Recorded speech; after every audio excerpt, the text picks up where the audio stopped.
주님의 찬양 감사합니다. 기도하시겠습니다.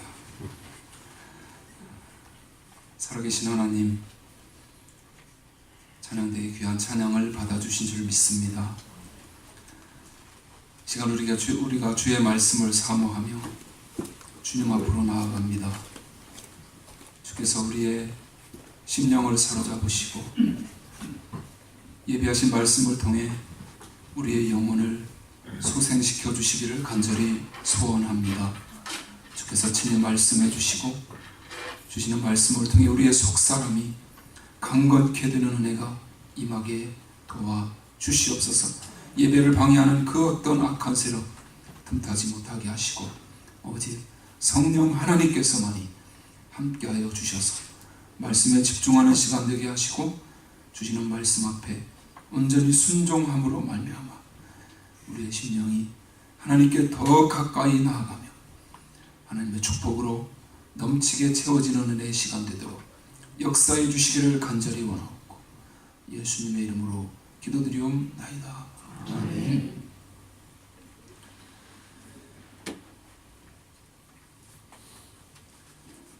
오늘 복된 자라는 제목의 말씀 함께 나누겠습니다.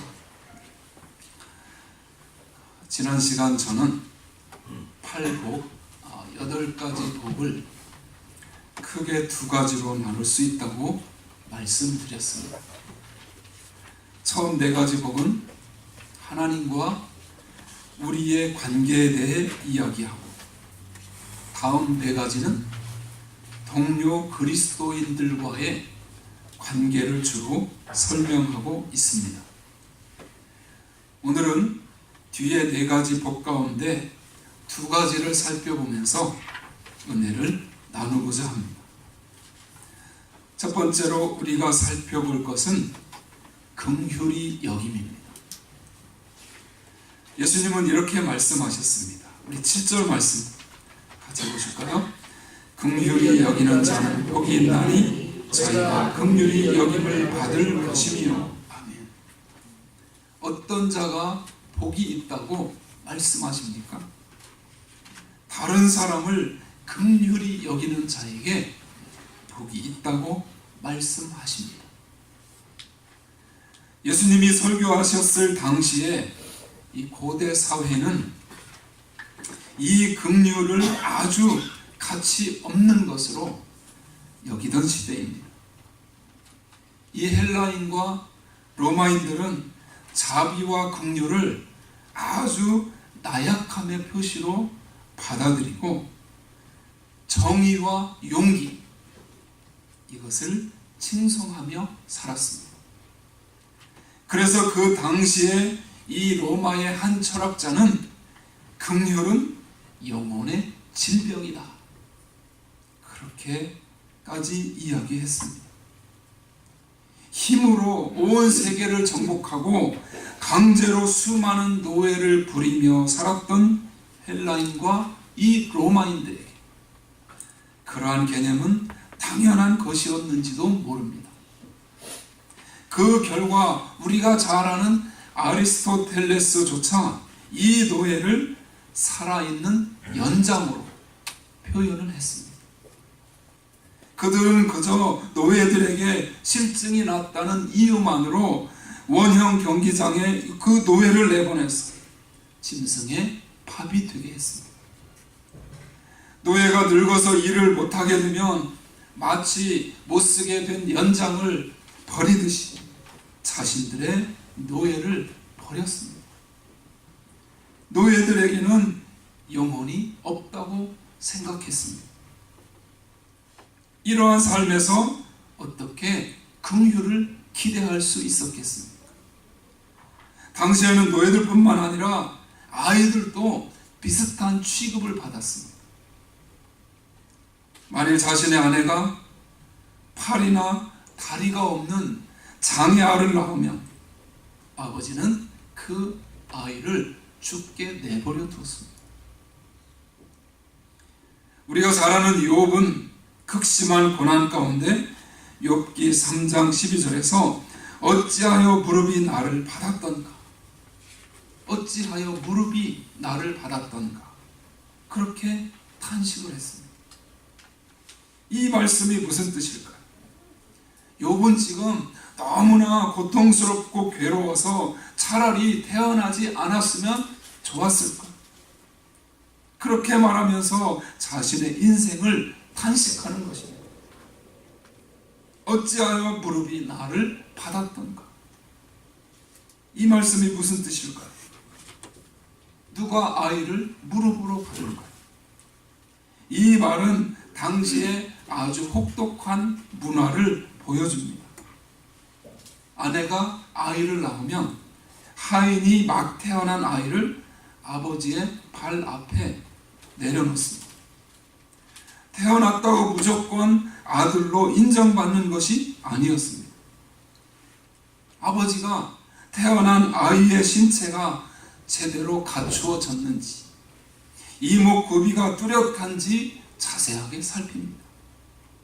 그런 후에 아버지가 그 아이를 자신의 무릎 위에 올리면 그 아이는 그제서야 아들로 인정받는 것이고 호적에 오를 수 있는 것이었습니다. 그런데 이때 만약 아버지가 아이를 무릎 위에 올리지 않으면 자신의 아들이라도 노예로 팔거나 죽게 내버려 두었습니다. 아버지가 아들을 받아들이지 않겠다는 의지를 보인 것입니다. 아주 잔인한 그런 사회였습니다. 욥은 지금 이것을 탄식하고 있는 것입니다. 그때 왜 아버지가 나를 받아 무릎에 올렸던가? 차라리 그때 나를 받지 않았더라면 내가 죽지 않았겠는가? 그렇게 탄식을 하는 것입니다. 이것이 바로 예수님이 살았던 그 당시 로마 시대의 형편이었습니다. 권력이 최고이며 남을 누르고 쟁취하고 올라서야 내 인생이 성공한다고 믿는 사회가 로마 시대의 사회였습니다. 바로 이러한 문화 속에서 예수님께서 이렇게 선포하신 것입니다. 긍휼히 여기는 자는 복이 있나니 저희가 긍휼히 여김을 받을 것이니. 이 말씀이 힘으로 모든 문제를 해결하던 그 시대에 헬라와 로마 사람들의 마음을 얼마나 불안하게 만들었겠습니까? 그렇다면 여러분, 오늘날 우리의 문화는 어떤가요? 우리는 과연 사람을 긍휼히 여기는 사회와 문화 속에서 살아가고 있을까요? 그 대답은 아니오입니다. 우리는 패배자에게 약간의 자비는 베풀지 모르지만 우리와 대등한 사람이나 경쟁자에게는 결코 자비를 베풀지 않습니다. 나약한 사람에게만 자비를 베푸는 것은 단지 힘을 과시하는 하나의 방법일 뿐이요, 순간의 동정일 뿐입니다. 고대 사회 이후 오늘날까지도 긍휼이 표면적으로 배척된 반면에 오늘날에는 은밀히 배척된다는 그 차이일 뿐입니다.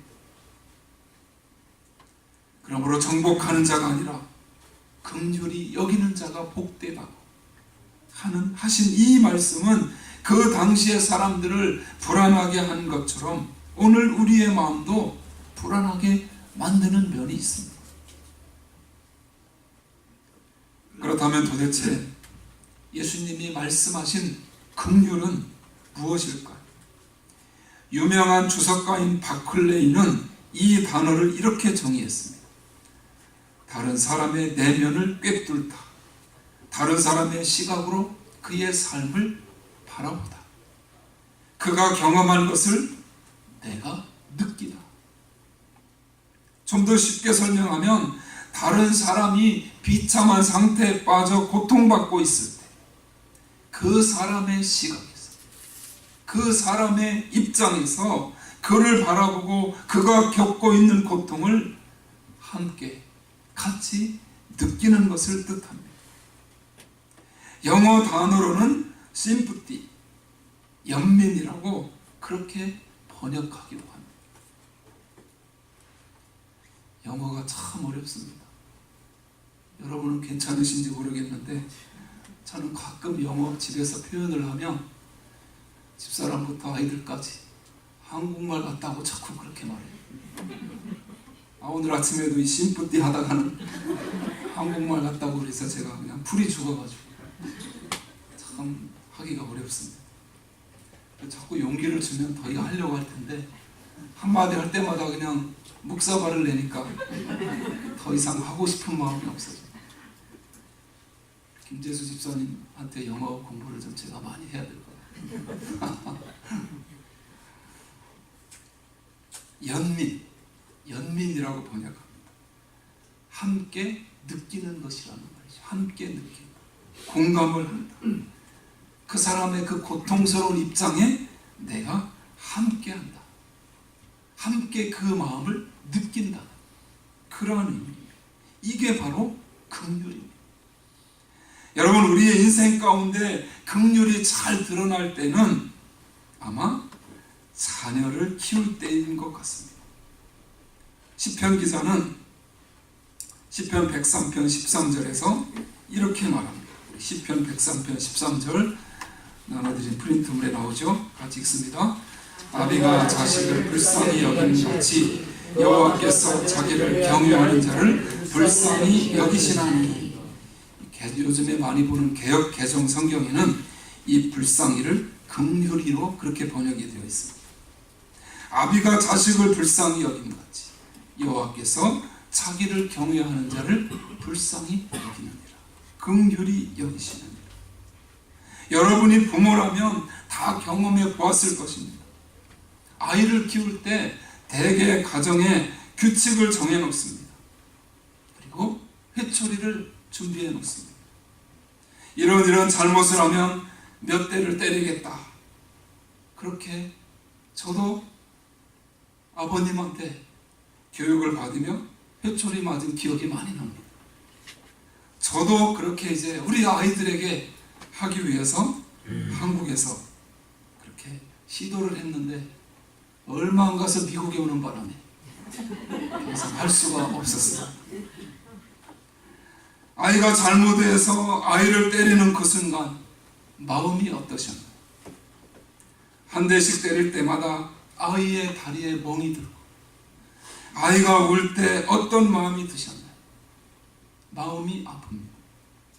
아이가 실컷 울다가 잠들고 나서 멍든 자리에 안티프라민을 발라주면서 아이가 아픈 것보다 부모의 마음이 훨씬 더 아파하지 않습니까?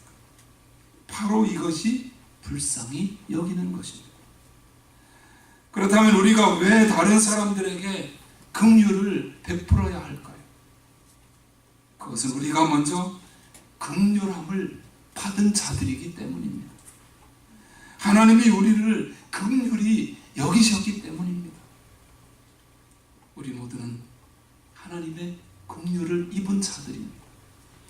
그런 의미에서 우리가 이렇게 살아있는 것은 하나님의 긍휼하심이 있기 때문인 줄로 믿으시기 바랍니다.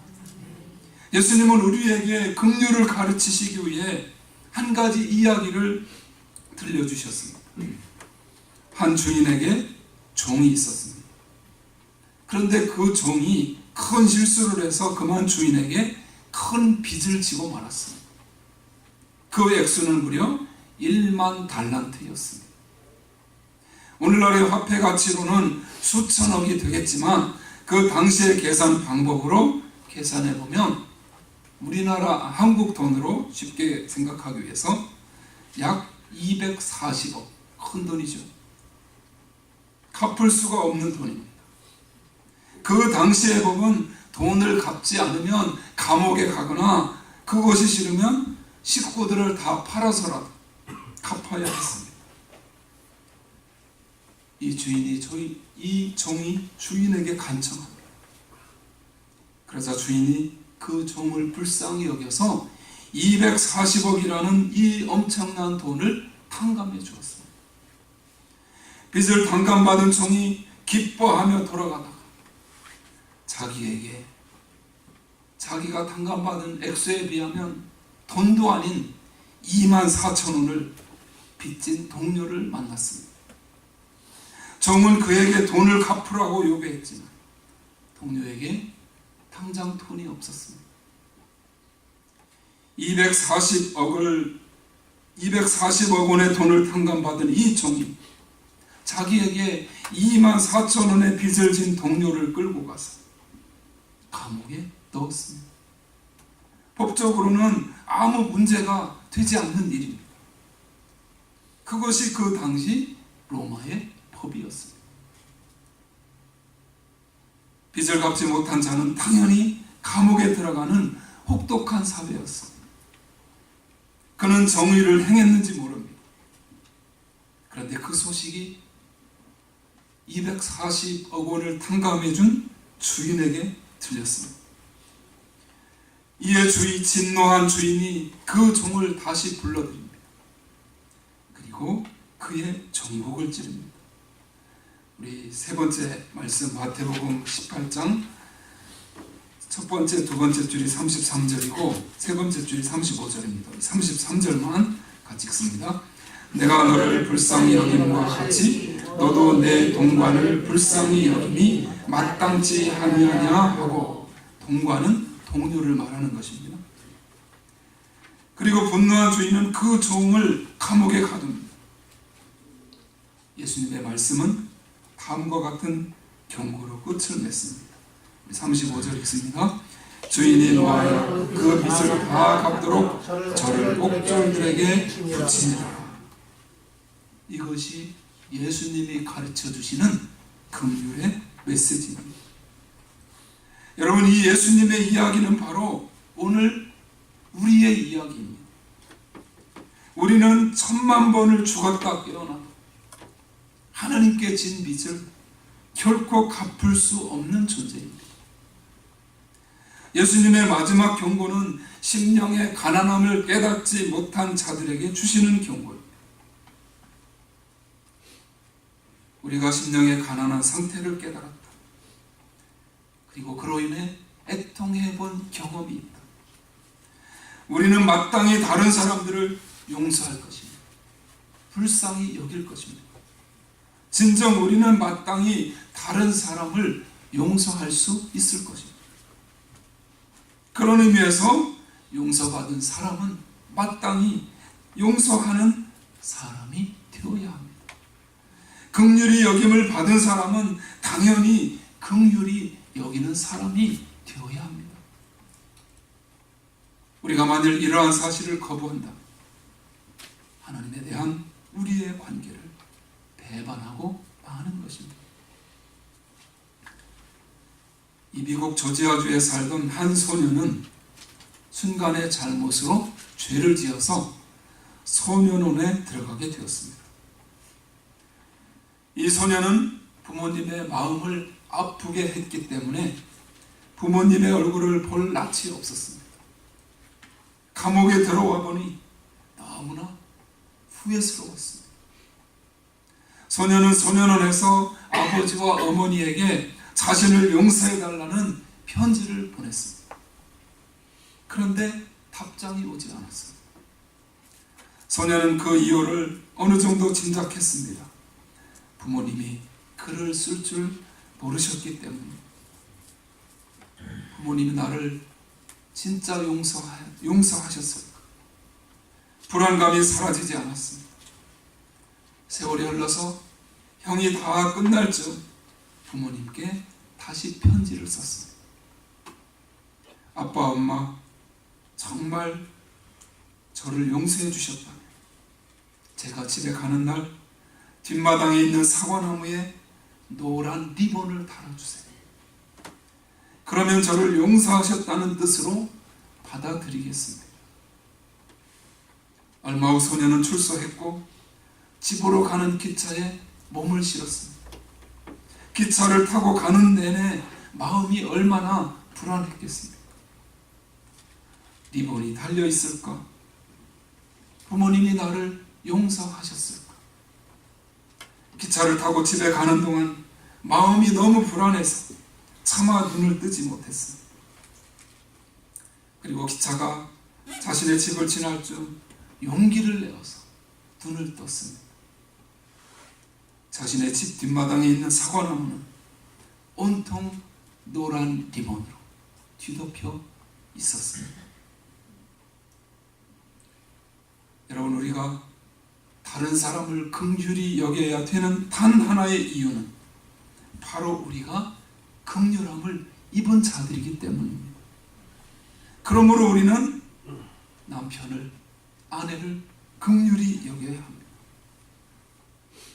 아멘이 안 나오시네. 이렇게 아멘이 나오네. 긍휼히 여기기 싫으신가요? 부모와 자녀를 긍휼히 여기시기 바랍니다. 연약한 사람들, 우리와 함께하는 신앙의 지체들을 긍휼히 여기시기를 바랍니다. 그것이 바로 복 있는 자의 삶이라고 주님이 우리에게 말씀하시기 때문입니다. 이제 예수님은 긍휼함에 대해 가르치시는 곧바로 마음의 청결함에 대해 이야기하십니다. 8절 말씀 같이 읽습니다. 마음이 청결한 자는 복이 있나니 저희가 하나님을 볼 것이며. 아멘. 메시지 성경은 이렇게 번역되어 있습니다. 내면 세계 곧 마음과 생각이 올바른 너희는 복이 있다.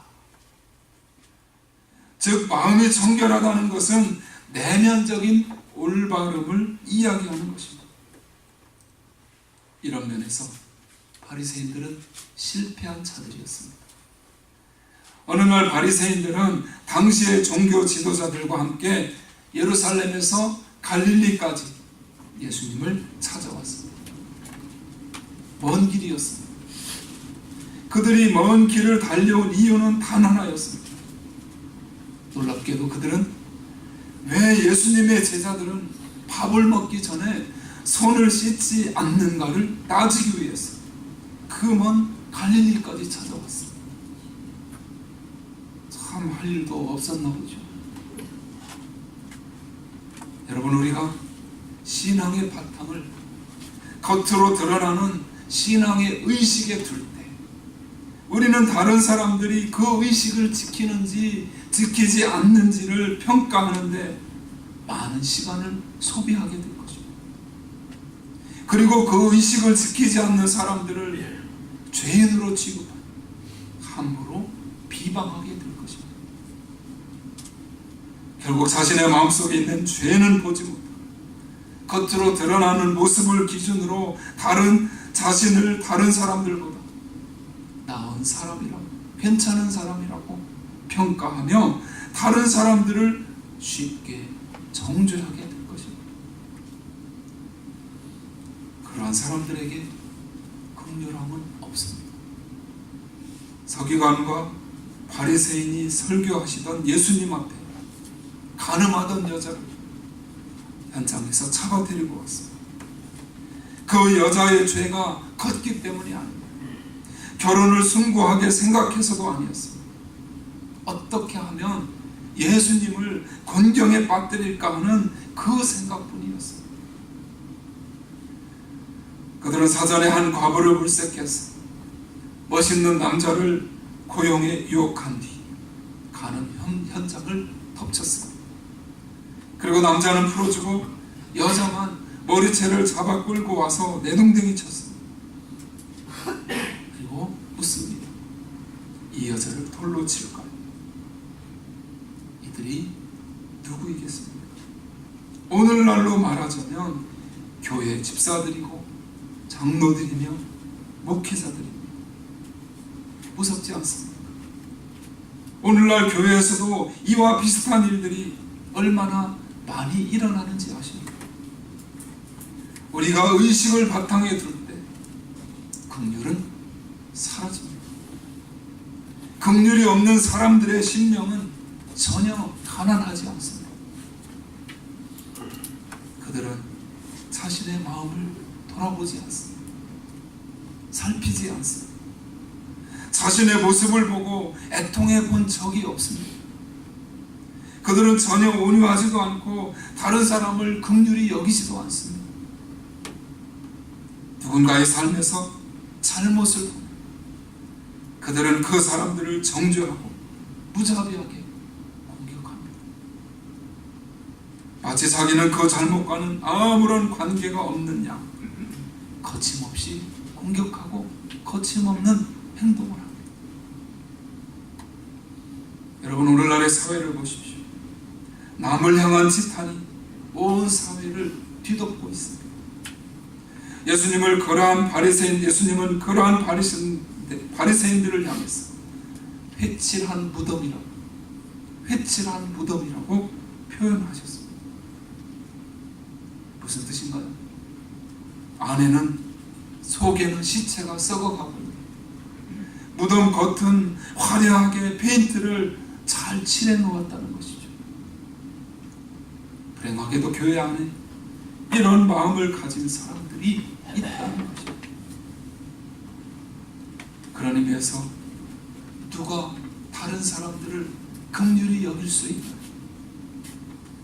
마음이 청결한 자가 긍휼히 여기는 자인 줄로 믿습니다.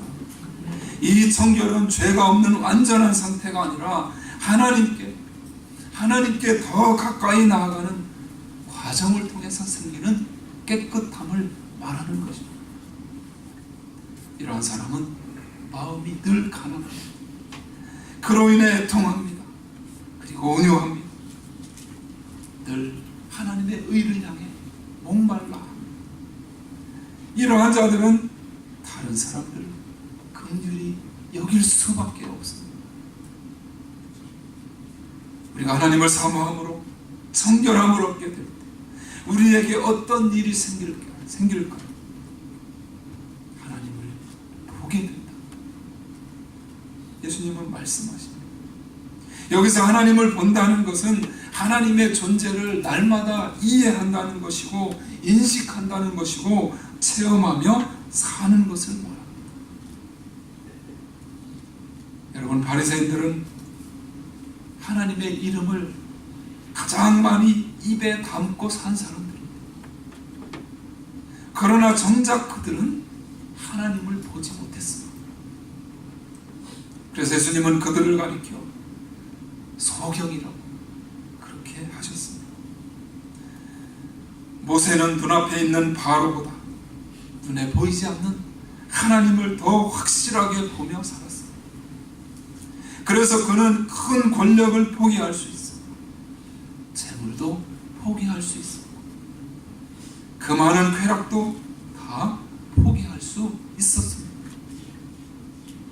어떻게 그럴 수 있었을까요? 하나님을 바라보며 살았기 때문입니다. 그의 마음이 청결했기 때문에 그게 가능할 수 있었습니다.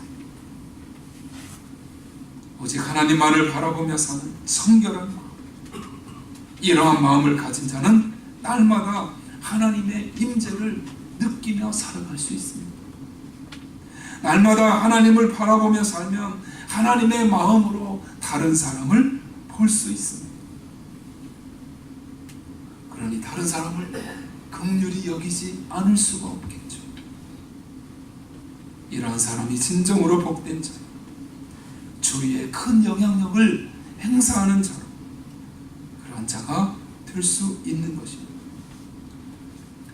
그러면 결론적으로 어떻게 하면 마음을 깨끗이 할 수 있는지 생각해 보겠습니다. 첫 번째로 내적인 마음의 청결이 없음을 애통하고 겸손하게 하나님께 나아가는 일입니다. 더러움에 대한 애통이 없으면 깨끗함에 출발이 있을 수 없습니다. 교만과 자존심은 절대로 문제를 해결하지 못합니다. 청결은 연약함과 부족함의 인식에서부터 시작됩니다. 두 번째로는 하나님의 말씀과 보혈의 능력을 인정해야 합니다. 말씀은 우리를 깨끗게 하고 우리에게 새로운 능력을 부어주십니다. 그래서 여러분, 정말 말씀 중심의 신앙생활이 얼마나 중요한지 말씀 중심의 신앙생활로 우리가 나가지 않으면 흔들릴 수 있는 상황들이 너무나 많기 때문에 시대가 발달하고 과학이 발전할수록 점점 더 우리를 넘어뜨리려고 하는 유혹의 세력들이 많아지기 때문에 하나님이 무엇이라고 말씀하시는지, 하나님이 나에게 어떻게 믿음을 지키면서 승리하라고 말씀하시는지 말씀에 기울이고 말씀을 가까이 하는 일만이 우리가 살 수 있는 일이고 승리할 수 있는 일임을 기억하시기를 바랍니다. 요한복음 15장 3절 말씀 같이 읽습니다. 너희는 내가 일러준 말로 이미 깨끗하였으니, 일러준 말, 하나님의 말씀이죠. 하나님의 말씀이 우리 안에 들어올 때 우리 마음의 더러운 죄들은 씻겨지는 것입니다. 예수 그리스도의 보혈이 우리의 영혼을 적실 때 우리의 죄가 주홍같이 붉을지라도 눈과 같이 희게 되는 줄로 믿으시기를 바랍니다. 결단코 인간의 선행과 교양, 지성과 노력으로는 우리의 마음이 깨끗해질 수가 없습니다. 오직 성령의 능력과 도우심, 예수 그리스도의 보혈, 하나님의 말씀이 우리의 마음을 깨끗이 만들어주는 줄로 믿습니다. 세 번째로는 성령을 쫓아 행하는 일입니다. 성령을 쫓아 행하는, 우리 갈라디아서 5장 16절 말씀 같이 읽습니다. 내가 이르노니 너희는 성령을 쫓아 행하라. 그리하면 육체의 욕심을 이루지 아니하리라. 육체의 욕심보다 성령이 먼저라는 것이죠. 성령이 먼저면 육체의 욕심은 이루지 않도록 성령께서 해결해 주신다는 사실이죠. 성령님은 우리를 근본적으로 새롭게 하며 거듭나게 하는 역사를 하십니다. 성령님은 거룩한 영이고 하나님 자신입니다. 성령님 안에 있으면 죄가 역사할 수 없습니다. 성령님이 계신 곳에 9가지 열매가 맺혀집니다. 성령의 9가지 열매 잘 아시죠? 우리 한번 같이 해보실까요? 사랑, 희락, 화평, 오래 참음, 자비, 양선, 충성, 온유, 절제. 이 9가지 열매가 성령님이 우리 안에 계실 때 내 힘으로 이 열매들을 우리가 어떻게 맺을 수 있겠습니까? 성령님이 내 안에 충만할 때 성령께서 열매 맺도록 은혜 주시고 축복해 주셔서 우리는 열매를 맺게 되는 것입니다. 그런 의미에서 여러분, 성령 충만한 곳에는 시와 찬미와 신령한 노래가 충만합니다. 아름다운 일들이 계속 이어집니다. 결국에 마음이 정결하려면 죄를 짓지 않으려는 노력보다, 우리 갈라디아서 5장 16절 말씀이죠. 우리가 성령 충만하기를 힘쓰고 성령을 쫓아 행할 때 육체 욕심과는 거리가 멀도록 하나님께서 우리를 인도해 주신다는 그 사실을 기억하시기 바랍니다. 마지막으로 네 번째는 예수 그리스도를 바라보라는 것입니다. 우리를 온전케 하시는 예수 그리스도, 우리의 믿음의 주인이신 예수 그리스도, 십자가에서 죽으시고 우리를 위해 부활하신 예수 그리스도를 우리가 바라볼 때 그분으로부터 나오는 보혈의 능력이 저와 여러분을 깨끗게 하실 줄 믿습니다. 이처럼 우리의 모든 죄가 깨끗이 씻어지고 우리의 마음이 깨끗해졌을 때 우리는 하나님을 보게 되는 줄로 믿습니다.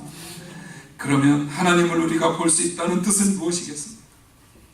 그것은 우리 마음 깊은 곳에서 하나님을 느끼게 된다는 것입니다. 이를테면 하나님의 임재를 느끼기 시작하고 하나님의 음성이 들리기 시작하고 하나님의 마음이 전달되기 시작하는 것입니다. 그렇게 될 때 하나님의 능력이 우리 안에 들어오고 자유와 평안과 기쁨이 우리를 감싸게 되고 하나님의 내 안에 내가 하나님 안에 있는 것을 경험하게 될 줄로 믿습니다. 이것이 바로 하나님과 동행하는 것입니다. 반면에 마음이 깨끗하지 못한 사람은 아무리 종교적인 행위를 많이 한다 할지라도 결코 하나님을 느끼지 못할 것입니다.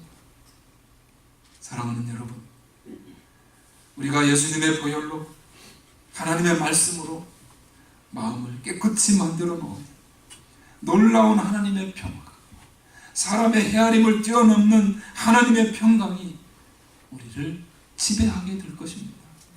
그때 비로소 우리는 나는 하나님을 보았다. 같이 한번 하시죠. 나는 하나님을 보았다. 나는 하나님을 만났다. 하나님이 내 안에 계시다. 그런 확신을 가지고 고백이 우리에게서 흘러나오게 될 줄로 믿습니다. 오늘 저와 여러분에게 주님은 말씀하십니다. 누가 복된 자인가? 긍휼히 여기는 자, 마음이 청결한 자, 복된 자입니다. 우리 모두의 마음이 긍휼히 여기는 은혜, 청결해지는 은혜가 넘치게 되시기를 주님의 이름으로 축원합니다. 기도하시겠습니다.